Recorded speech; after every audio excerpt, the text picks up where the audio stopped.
going to give you some productivity tips to drive your own daily productivity and help you drive your own accountability, self-accountability.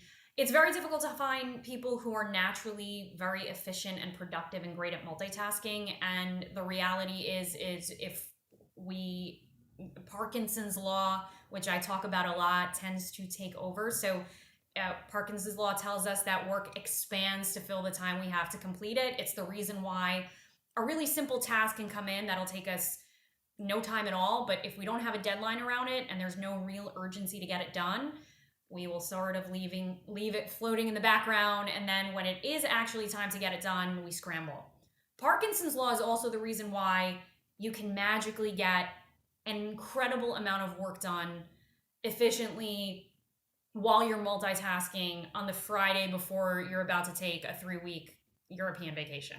So I want you to think about, as I talk through some of these tips, how that manifests for you in your daily life.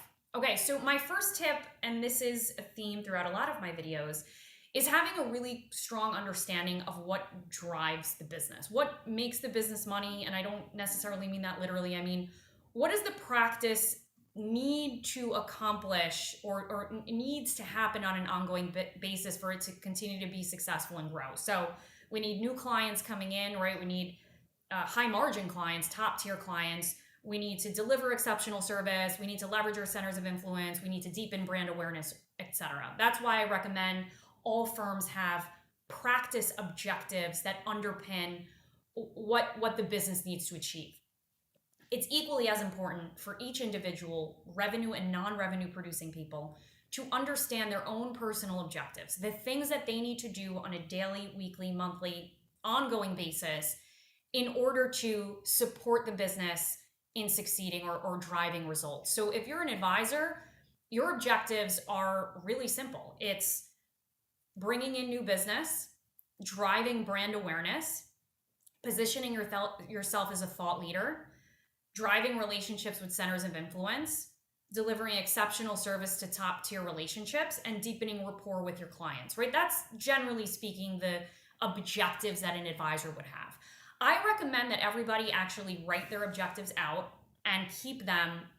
And what starts to happen naturally is as you get used to doing this, you won't need to have them on paper, but having them physically in front of you helps to cue your brain for the activities and behaviors that you need to deploy to achieve those objectives. And so what I recommend, my first tip, at the end of every Friday, just take a look at those things I just listed out, your objectives, and reflect back on the week. Is the way you spent your Monday to Friday aligned with what you need to achieve and reflective of the things that you need to be doing to hit those objectives? So literally, you may start to notice, gosh, I tend to shy away from putting content on social media, right? That activity ties to positioning self as a thought leader. I want you to be more cognizant of the things that you naturally are not doing, even though it's your job and objective to do so. So that's the first thing. Start to notice that queue up of activities and behaviors moving forward. The second thing I'll say is understand how to fill your time productively and with, doesn't necessarily have to be revenue generating activity, but productive activity. The one thing I will point out, and I hear this especially with associate advisors or service advisors on a team, if it's not, and this is why the DISC assessment and understanding your communication style and profile is so important. Natural rainmakers can naturally, innately fill their time with revenue producing activity. It's comfortable for them to get on social media and tweet. It's comfortable for them to pick up the phone, FaceTime people, call a COI they haven't spoken to in months. It's not natural for people who literally don't have that personality type. So the industry a lot of times expects advisors who don't fit that personality type to naturally be able to rainmake and business develop when there are gaps in their day. It's just not possible if that's not the way you operate. So what I would recommend, if you are in a role where you do need to business develop because you're an advisor, but it doesn't come naturally for you, if there are gaps in your calendar, meaning literally like you have a day where there's limited meetings, My recommendation is start with a really simple activity that gets you used to business developing. So instead of cold calling someone, I don't recommend you cold call anyone, but maybe it's sending a text message to a top client and saying, hey, thinking about you, just checking in. Maybe it's just reaching out and scheduling a lunch, or going over to your chief of staff and asking her or him to schedule a lunch with a center of influence. So start to very lightly fill that time with things that are productive but don't make you feel necessarily uncomfortable. The third thing I'll say is managing emails effectively. I hear this all the time. I get hundreds of emails a day. Some of them get missed.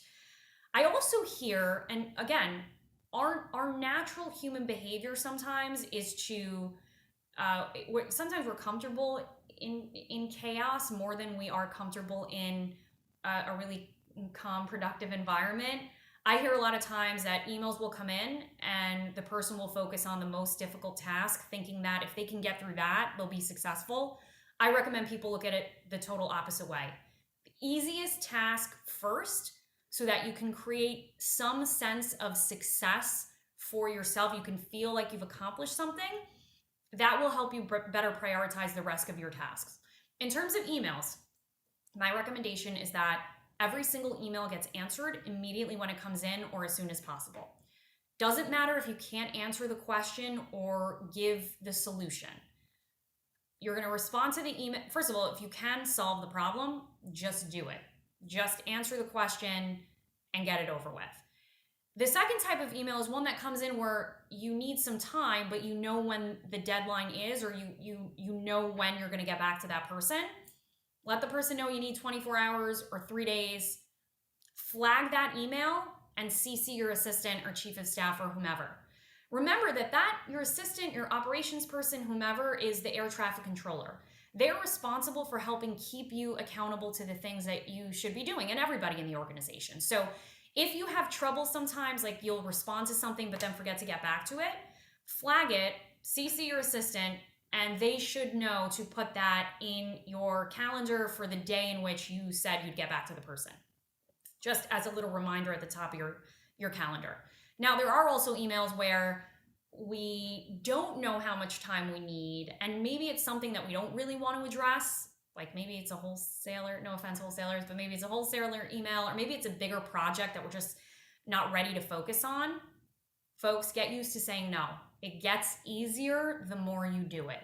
As uncomfortable as it feels to tell somebody, I'm not interested right now, I will tell you, ghosting somebody or simply ignoring it will make you and maybe the other person, although that's not who we're worried about right now, feel worse.